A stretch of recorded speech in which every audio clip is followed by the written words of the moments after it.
The diner buzzed with the quiet hum of forks scraping plates and coffee pouring into chipped mugs.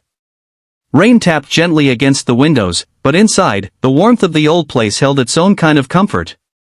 It was the kind of small-town eatery where everyone knew each other, or thought they did. Emma Grace moved quietly between the tables, her dark brown hair tied back in a neat ponytail, her eyes low but kind. She didn't speak much, only enough to take orders and whisper soft thank yous. But what most people noticed weren't her words.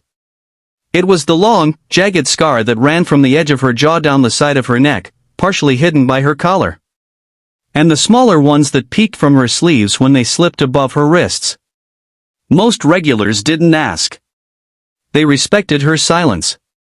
But not everyone had that kind of grace. One Tuesday morning, a group of out-of-town men, loud, obnoxious, dressed in suits too flashy for the place, walked in laughing. They settled into the booth by the window and started calling for service like they owned the place. Emma approached them with her usual gentle smile, pad in hand.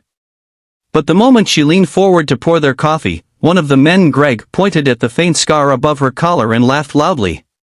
"Whoa! Did someone forget to finish their Halloween makeup?" he snorted, nudging his friend. "Or did you pick a fight with a lawnmower?" The others burst into laughter. Emma froze, the pot trembling slightly in her hand. Her smile faded as her face flushed with shame. She mumbled something and turned to leave, but Greg wasn't done. "Come on, sweetheart," he said, his voice dripping with mockery. "Don't be shy. Tell us what happened. Car accident?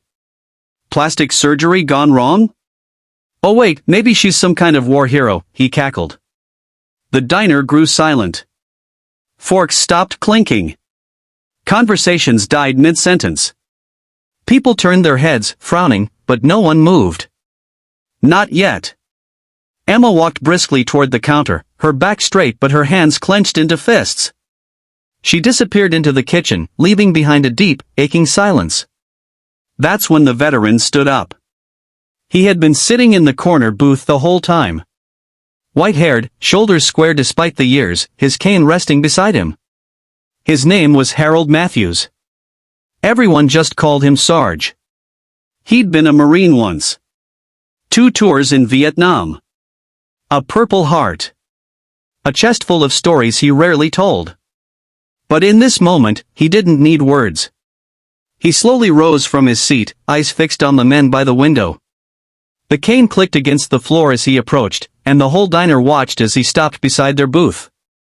Then he turned toward the kitchen, placed his fingers at his brow, and gave a slow, firm salute. The room held its breath. After a moment, he turned to Greg and his friends. His voice was gravel, but every word hit like steel. "You think that scar makes her weak," he said. "That scar means she survived." Greg shifted uncomfortably. "I've seen men crawl through hell with wounds worse than that. And still stand tall.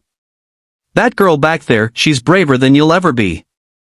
One of the men started to speak, but Harold raised a hand. "You walk in here thinking you're big men. All I see are cowards laughing at someone who didn't ask for pity. You mock what you don't understand." "But I do." Another pause. Then, from the kitchen doorway, Emma stood, frozen in place. She hadn't expected anyone to defend her. Not like that. Harold looked back at her, his expression softening. "Whatever tried to break you, young lady, it failed. You're still standing. And that's worth a salute in my book." The diner erupted in quiet applause. It wasn't loud, but it was steady, real. The kind that wraps around your heart. Greg and his friends didn't wait around. They left money on the table and hurried out, faces burning. Emma walked slowly back toward the counter, but this time, she didn't lower her gaze. Tears shimmered in her eyes, not from shame, but something closer to pride. Sarge smiled and gave her a little nod. "Keep your chin up, Miss Grace. The world needs more like you." In the weeks that followed, Emma changed.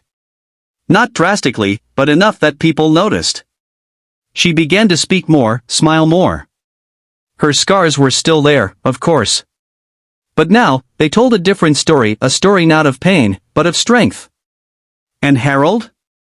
He became a regular fixture at the counter, always sitting near Emma's station, sharing quiet stories and sipping his coffee black. The diner was never quite the same after that day. It was better. Because now, every scar was seen not as something ugly, but as proof that someone had survived. And that kind of strength? That deserves a salute.